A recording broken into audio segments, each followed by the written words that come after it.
heartfelt thanks to each and every one of you for taking the time to be here. Your presence underscores the importance of the topic we are gathered here today to discuss, the significance of diverse housing options. Housing is not just about shelter, it's about comfort, safety, and the freedom to choose where and how we live. I'd also like to express gratitude to our partners who have made this event possible, and many of whom you will hear from tonight. That's the Austin Board of Realtors, Cap Metro, Austin Infill Coalition, the Home Builders Association, and of course, Councilmember Leslie Poole and her wonderful District 7 staff. So let's all give them a round of applause for putting this on. So today we are here to continue a crucial dialogue about how we can create housing solutions that cater to the many needs of our community. For some, it's about aging in place. For others, it's about the opportunity to become a first-time home buyer. And for others, it's about the ability to live in the communities in which they work.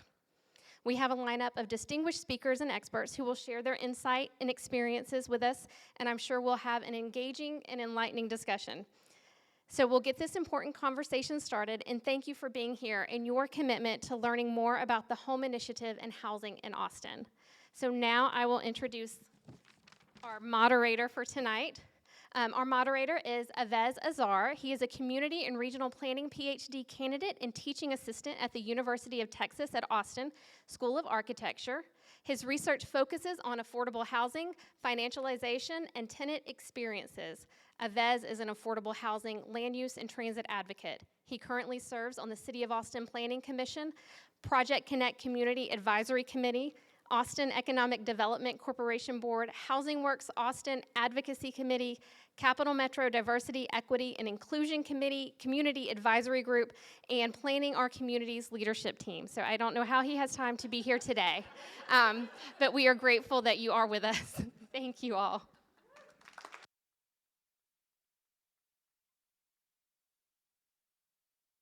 Thank you all again for being here, and I think we're going to have a pretty exciting conversation. We're going to have a fireside chat first, and then we'll be moving into our panel, and we'll have ability to do Q&A with y'all as well, so hopefully we'll engage in some really good conversation. But just to start off, just so we're all sort of on the same page, the idea is really we're talking a lot about the home initiative that Councilmember Leslie Poole had initiated, and it's in front of our council right now to be working through, and parts of it will continue well into the next year, and I think this is exciting work. So for those who want to learn more, please do see this little flyer. It's back there at the table for you to be able to get more information on what home is. There's a little QR code so you can actually go and get more deep information. But really, the basic point of this is that for affordable, for homeowners and renters in our community, we're trying to create more affordable starter homes for first-time home buyers and increasing our housing supply so that we're able to drive down rent and sales price for a lot of homes in our community. And also for homeowners, allowing them for building homes on their property, whether they want to house a parent or a caregiver or have passive income. So it's really about creating these opportunities around housing in our community. I'll go ahead and introduce all three of my panelists and all three are fabulous people, and we'll jump right into the question.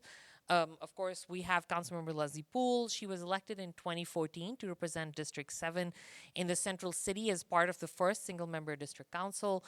She was reelected in 2016 and 2020, and she's in her third term, when we're very lucky to have kept her on here as long as we have been able to. Councilmember Poole is also active locally and nationally and internationally in transformational policy development on climate adaptation, transit, and housing to create compact, connected, and resilient communities.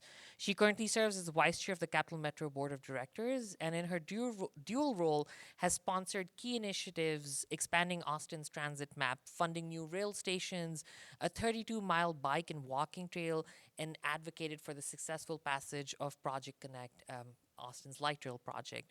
And in response to Austin's housing emergency, she initiated and has joined multiple efforts to foster more housing across income levels and is focused on relief for middle income and working families that include homeowners and hopeful buyers. We also are joined here by Selena Xie, who just got back from canoeing on the Rio Grande River in Big Bend, and is back to being president of the Austin EMS Association, representing the 500 medics that serve our city. She's also a captain for Austin Travis County EMS and a nurse at Del Seaton Medical Center Surgical ICU. She's also on the board of directors for Asian Texans for Justice. And lastly, we have Rob Schneider, who is a volunteer and member of AARP Texas Executive Council. AARP is a nonprofit, nonpartisan membership organization with a mission to empower people to choose how they live as they age. Rob's background is in state legislative advocacy and policy, and he also served on the city's planning commission. So I've had the privilege and honor of serving with him on the planning commission. It was great joy. So I'm going to jump right into sort of the first, round of questions. And really, my first question, council member, is for you. Why did you feel it was critical to propose the home initiative and focus on the middle class in Austin at this time? Awais, thanks for that great question, and let me thank everybody who's here and the folks who worked with my team to get all of this organized. It was a important for us to bring everybody together to have this conversation so that you all can help us with the advocacy and the information and the clear and accurate information to help get it out into the community. That will really be an important piece of the work that we do between now and December 7. When I ran for council in 2014, I focused on the everyday needs of Austin's middle-class households, and I remain firmly rooted in that ground.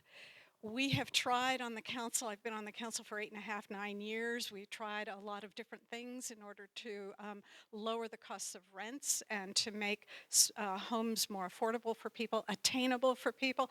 And it seemed like we were just kind of nibbling around the edges, that the work that we were doing wasn't having the large scale impacts that I certainly was looking for. And so when we were looking with this new council, what new approaches would we take? We went back to some initiatives that we did not pick up on before the under Code Next, but we had talked about them. And one was the 3 by right and a small lot size. And it felt like the time was right to bring these back, bring them back in a different way. Do things bit by bit, not everything everywhere all at once, but do it in a way that was sequenced and cadenced so that the community, the public would understand what we are attempting to do. So taking things in smaller chunks, we have had really good success, I think, in moving forward different initiatives. And of course, the world has changed since 2020 and coming out of the pandemic. People are working differently. People are looking for different things in where they live and recreate and raise their families. And I feel like this is one more opportunity for us to try to bring it home. We've got to find a way to be able to provide attainably priced places for people to live. And so that's what home is for me. And we've combined with additional initiatives that we've brought today, we successfully passed a removal of parking minimums. And we also looked at an initiative to make it easier to relocate homes rather than demolish them. So I think with this toolkit of different initiatives, we may be able to deliver attainable housing for more people in Austin so that more people can continue to live here and more people can come and raise their families and make a life in the city that we love so much. Appreciate this. I have to say, this lady's being humble. She has done a lot of great work. In the past year, she's been on council, big supporter of our affordable housing bonds, and the twice times that she's been on there, both in 2018 and then 2020, she's been a big champion of affordable housing and just housing initiatives in the city. So a big thank you to her, honestly, for her leadership. Selena, I'll go to you next. And as the president of the Austin EMS Association, why do you think that strategies such as the home initiative are important to your members and other critical workers in our community? I started getting involved in looking at housing when, for the past 2 years, we've been trying to secure a contract for wages with the city of Austin. And one of the questions we asked is just about affordability, about rent, about mortgages, about where folks live. And what we found, which I think was really shocking to all of our board, is that over 70% of our medics can't even afford to live in Travis County. And we actually did a heat map of where folks live, and we have a ton of people in San Antonio, in Canyon Lake, up to Waco, and very far west, and folks live up to 2.5 hours away. And we also started noticing that people are actually leaving EMS in Austin because the commute is just making the job not worth it. So there are many people that have told me that they would like to stay to work for Austin Travis County EMS, but they simply can't afford to anymore, especially if they have to choose between healthcare or childcare options. And we also heard when we were out recruiting, so EMS is the shortest of all three public safety agencies. We're still around 20% short, which is actually an improvement. We also know that police department is very short as well. And when we are out recruiting, what we hear is, especially after he passes contract, that the wages have improved. But then when they look at how much it costs to actually move here, then they're like, oh, I'd rather go somewhere else with a lower cost of living, and the wages match up a little bit better with the cost of living. And so just the inaffordability has been a really difficult, is really increasing our retention issues and also making it so much more difficult to recruit really high quality folks to work here. The other thing is that the fact that over 70% of our folks don't live in Austin, I mean, they work for the city. I really wish that they were able to vote for the policies that affect them, but they're not able to. And so in a lot of ways, a lot of the people that are running emergency calls, are really disenfranchised from having a say in the community that they serve, and their employer. And then the final thing I'll say is that it's the fact that so many of our folks live outside of Austin, it actually has changed the way that we do our work. We have two types of shifts. You can either work a 12-hour shift or a 24-hour shift. And the 24-hour shifts, because of how many people have moved here, we haven't been able to keep up with the ambulances that we need for the city because we haven't been able to staff them. And so our medics overwhelmingly prefer working 24-hour shifts, even though they're very grueling right now because our call volume is so high. But they prefer to work 24-hour shifts because then that means they only have to commute twice a week into the city as opposed to commuting 4 times a week. And so they're choosing to have a much harder life, honestly, when they're working, simply because the commute is so bad, and because of the affordability issues. And I've just talked to so many medics who, I've been working with them. I have one medic in particular I think about sometimes where she was trying to purchase a house using some affordable, low-income housing, and unfortunately, she makes just enough money to not qualify for any low-income housing options, and she obviously doesn't make enough money to actually be able to purchase anywhere in Austin. And a lot of people are in similar circumstances, and actually we have seen a huge request for assistance in our Austin EMS Association Relief Fund, for folks just trying to make rent, because there was one month when I think everybody, rent increased 20-30%. And so we had a lot of emergency requests for money to help them cover while they could start picking up overtime and have that be reflected in their next paycheck. So those are all the reasons why we really started to get involved in the affordability issue in Austin. Thank you, Selena, and thank you, of course, for your service for our community. But I think a lot of what you're talking about is also such a good reminder to us that this is what critical workers across our entire community are facing, right? Like EMS, but service workers and so many other people. And I think the pandemic really highlighted how much we as a society need other folks, right? No man is an island, and these critical workers are an important part of our community. So thank you, and thank you for highlighting the need for housing for those folks. Rob, I'll go to you next and really ask, why did AARP think that it was necessary to support the home initiative? And how can these changes really support the needs of older adults? Thanks, Awais, and thank you to the hosts and especially to Councilmember Poole for this initiative. AARP's mission is to empower people to live how they want as they age. And when we survey people consistently, in large majorities we hear, people want to remain in their homes and they want to remain in their communities for as long as they can as they age. So AARP has had nationally policy focus on supporting that through transportation efforts and especially through efforts to increase housing.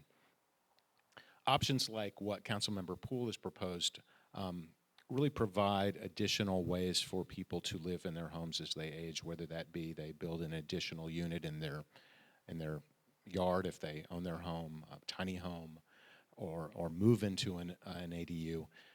And that's particularly important as people age because they will almost universally need some kind of caregiving support. So the initiative expands options for people as they age. I know people think of Austin as a young person city, but the Austin metro area has the fastest pace of growth for people over age 50, and among the top 3 for people over age 65. So we hear from people, especially older people, people age 65 and older, that they want to stay in their homes for as long as possible. Most want to live in their own residence, and they want to live there alone, or they want to live in their own residence with a family member or friend. While a very small percentage of people have ADUs, it's an option that people as they age would consider. And 7 in 10 people would consider living in an ADU if it would allow them to continue to live independently, especially if they're able to get help with basic tasks like going to the grocery store, going to a doctor visit, or as a way to lower their housing costs. So all of the options that are laid out in the home initiative, putting an additional unit, an ADU or a tiny home, allow people to do things like move into a smaller house and put a family member in their primary house, build an ADU and rent it out for extra income to help support themselves or help pay for caregiving. All of these are options that really people are interested in considering and help people age in place. So that's why we're supportive of the home initiative. I really appreciate that, Robin. I think it's such a good reminder of something, sort of like the wonky housing world. We'll often talk about the notion of housing choice, right? So how do we give people the ability to live in different kinds of homes, whether it's an ADU, whether it's a multifamily apartment complex, whether it's a single family home. So just having that choice to live in our communities the way we think is necessary for our lifestyles. We'll wrap up the fireside chat with just one question. I'll sort of open it up to all 3 of you. While we need to remain committed to deeply affordable housing, right? As I said, I know all 3 of you. I've had the honor of working with all 3 of you in really addressing that issue of getting deeply affordable housing for those most in need in our community. But at the same time, why is it necessary to boost housing for a broad range of incomes and look at housing for the middle class? And any one of y'all can go first. I'm happy to start, and you can close us. So I think even people who have had professional lives with moderate or above income will struggle with their finances as they age. We estimate that people need about $750,000 in retirement savings to retire comfortably, and the average Texan has a little more than $400,000. But even people who have adequate retirement savings everyone will face, nearly universally, will face a need for caregiving support as they age. It may be long-term caregiving support, it may be short-term, and that can be quite costly if the cost of a private room in a nursing home in Texas is about $7,500 a month. Community-based or home-based care is often quite much cheaper, $4,000 a month. And if a family member or a friend is helping to supply that, it's even more affordable. And by far, people who need caregiving would prefer to have caregiving in their homes, caregiving done by a friend, a family member, a chosen family member, or even a paid caregiver. But the costs for that are high. And so what we get in the home initiative is a whole new set of options, the ability of you to better support yourself in retirement by building an ADU or living in an ADU, renting out part of your property. Because often people who are older own their homes and often own them outright. So it's an asset that's available to them, but unless we can leverage it, the only option is to get rid of it and use the proceeds to pay for caregiving. So there's a lot of great options for people as they age that will allow them to get caregiving support from family, from friends, and to live in the communities that they love.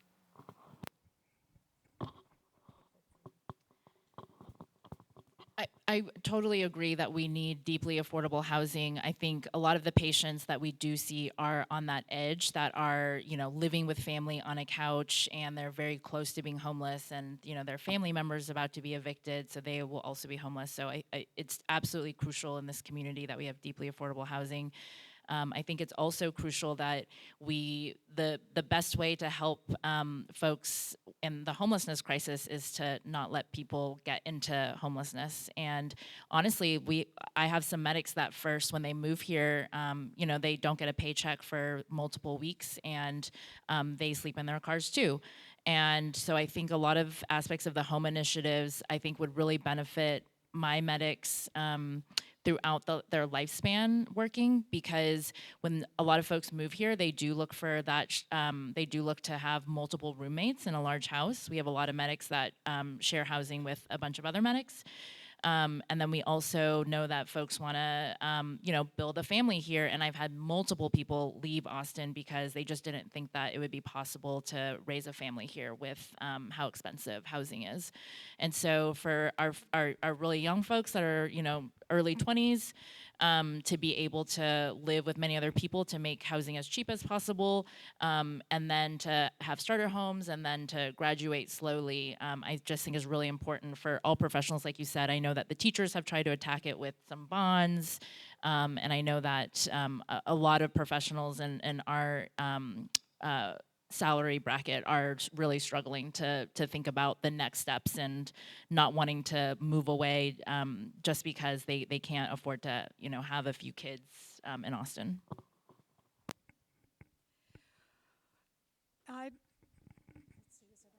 Is it on? And I guess what I would say to wrap is that this is a very future-focused initiative. And I think everyone in this room gets the need for us to be looking beyond our current state. When I think about my daughter, who is in her middle 30s, if she wanted to, and she lives in New York City, so this is kind of an ironic example, but she's not sure that she would be able to afford moving back to Austin and finding a home, and whether she could even find a starter-priced home is also in question. So as we look at where we're going to be 15, 20 years further down the road, I think it's really important that we look at the future and what is it that we are creating for the generations to come. I want to be able to leave a legacy that is open doors for all to come to Austin at every level of income, and so no matter what it is, the work that they do, teachers, EMS medics, our firefighters, our police, our government workers, folks like you all, so that we can ensure that this is an Austin that we gift to the future. We love this place, and we want others to be able to live here and prosper just like we have. So I'm really optimistic about the work that we're doing here with home. We hadn't really been able to move the needle previously. I feel like this is maybe the last chance to kind of make that move. And it's focused on middle income folks and options for people like you and me. We can make some decisions about monetizing our property that will benefit us. I'm not talking about developers coming in and wiping out neighborhoods. That is not what this is about. This is about for individual homeowners to make an individual decision about what he or she wants to do on the property that they own. And that's a very different proposition, I think, than we've had in the past. So we're going to see if the City of Austin can find ways to reduce the costs for that. If we reduce the time and the money it costs to get these approvals by making 3 by right, that should reduce the cost. And maybe it makes it possible for the homeowner who, like me, back in 2002 when I bought my home in Rosedale, I looked, because it's about a 1/4 acre, I looked at putting an ADU on the back, in the back of the house, and it was out of reach for me financially. So I'm going to be looking to see what the city staff come back to us with their estimates on the cost reductions, to see if this will in fact make the difference that we are certainly hoping and intending that it will make. And I just want to say one last time how much I appreciate everybody being here. There's more to come, but I do want to issue a call to action for all of you who are here and folks that you talk with to help us get the word out even further on the street so that we can make sure that people understand what we're trying to do with home and the positive aspects of the changes that this will bring. Thank you, Awais. No. Thank you, Council Member. As we're wrapping up again, as we have a call to action, a reminder, if you are able to pick up the sheet in the back, there's a little QR code, and you should be able to look at the schedule for meetings and how to get engaged and involved and learn more about this initiative. Can we have a big hand of applause for all 3 of our panelists?